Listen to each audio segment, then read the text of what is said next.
Welcome again to this tutorial, and we are going to be looking at creating assignments. We're going to look at creating individual assignments and group assignment. So let's start by turning editing on in our course. Then proceed to a topic within your course where you want to add the assignment. Select add an activity or resource in that topic, and then select the tool assignment. Click add so that you can be able to now put in the assignment settings. The settings that you put in can either determine whether it is going to be a group assignment or an individual assignment. So let's go through the settings. The first setting is the name of assignment. So I'm going to create a group assignment. And the assignment would be discussing on adaptive learning. So group assignment on adaptive learning. Once you put in the name of the assignment, you can put the description of the assignment, which can include, number one, the actual assignment. So I would like the students to write, to discuss in groups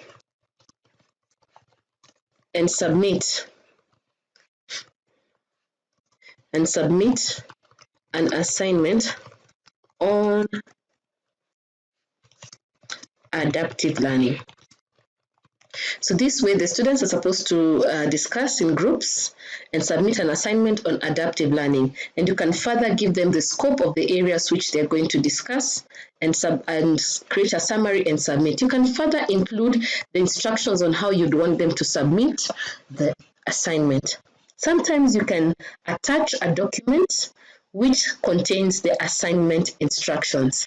So you can summarize the assignment instructions and then be able to attach the assignment instructions. Once you have attached the assignment instructions or typed in the assignment instructions, you can then come to the section on availability and put in the dates within which they can submit the assignment. So allow submissions from is a date within which they'll start submitting the assignment. The due date is a date by which they need to have submitted assignments, and the cutoff date is the date which the system will now not allow anyone to be able to submit an assignment. If you only set the due date and do not set the cutoff date, students who submit late can still be able to submit, but the system will indicate to you that the submissions that were made late.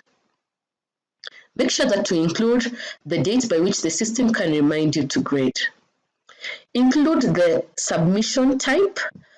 So there are two types of submissions. They can either be allowed to make a file submission where they're supposed to attach a file as a submission for the assignment, or you can put the online text, which allows them to type in their responses. And with the online text option, you can actually be able to put in a word limit. If in my case, I would like them to submit a document as a form of their file submission, and I would like to limit them so that they only submit one document or upload one document. You can further limit the file size of the document, and it is determined by the maximum file size upload that you indicated within your course settings. You can further be able to indicate the kind of files that you'd want them to submit. This assignment tool is very rich, so you can even limit the kind of file. For example, I can have the students submit an audio recording in form of an MP3. I may want them to submit a presentation file, PowerPoint. I can have them submit a document which is in form of a PPT, or a PDF. So there are different file formats, and you can restrict the file format which you'd like the submissions to take, or the file types which should restrict the students in terms of what they can be able to submit. If you leave it open, then it can allow any file type. So in my case, I would want them to submit a document, and specifically, I may want them to submit maybe a PowerPoint, so I can actually specify that within the document. Once I'm satisfied with that, I can click Save Changes. The next is the feedback type. So in the feedback type, this determines the kind of modalities of feedback that will be presented to you as you will be grading. So you can have feedback comments, whereby as you are grading the students' work, they will be provided a space where you can type in the comments. Annotated PDF, which allows you to annotate on the PDF, especially if the submission is a PDF submission. Offline grading sheet that allows you to download a CSV file of the students, which you can grade offline and upload back as a feedback. And then, of course, feedback file option that allows you to be able to attach a document with tracked changes in case it is a Word document. Then you can always comment inline, especially with the online text submission. So you can enable this to yes. If you require the students to submit in groups, make sure that the group submission setting is set to yes. If you require that all the students within a group only make one submission, which if you grade, the same grade will be applied to all the other group members, make sure that you set this to yes. So we have set up a group assignment. Put in the grade options. So I want to grade out of 10 points. Make sure that you put in the activity completion for the assignment. So show activity as complete when the student has submitted the activity. So as soon as the student submits this activity, then it is marked complete. You may also put in the condition that a student must receive a grade to complete this activity. So the system will mark the activity complete for the student once they have received a grade. You can restrict access by activity completion. So what it means is that maybe you may restrict that for a student to be able to attempt this assignment, he must have done a previous activity, which may include participating in a forum. So click activity completion, then select, for example, if this activity, my activity is in the 12th week, so students must have attempted the topic 3 forum. So if they have posted in the topic 3 forum, then they will be allowed to participate in this activity. So activity completion is just allowing you, activity completion allows you to restrict access to an activity that requires a previous activity must be attempted or done. Then you can save and display.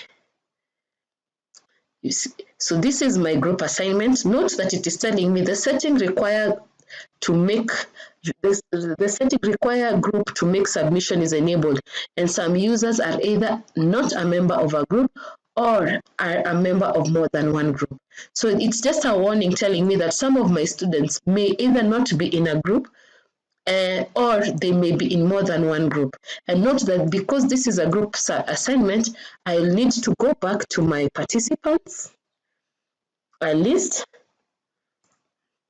and then establish members who are in more than one group or not in a group. So I can just simply quickly go through my participants lists. Let me show all the 220. Quickly go through my participants list just to check who is not in a group or who is in more than one group. So I can check from this column, right? So I'll be able to go through, yes, this is the student. Yes, this student is in more than one group. So I can just edit that and remove this one group from his profile, save changes. So if I go back to my assignment, that error will not be appearing, and my students can now be able to submit the group assignment. What if I want it to be an individual student assignment where each student submits their own assignment rather than submitting in groups?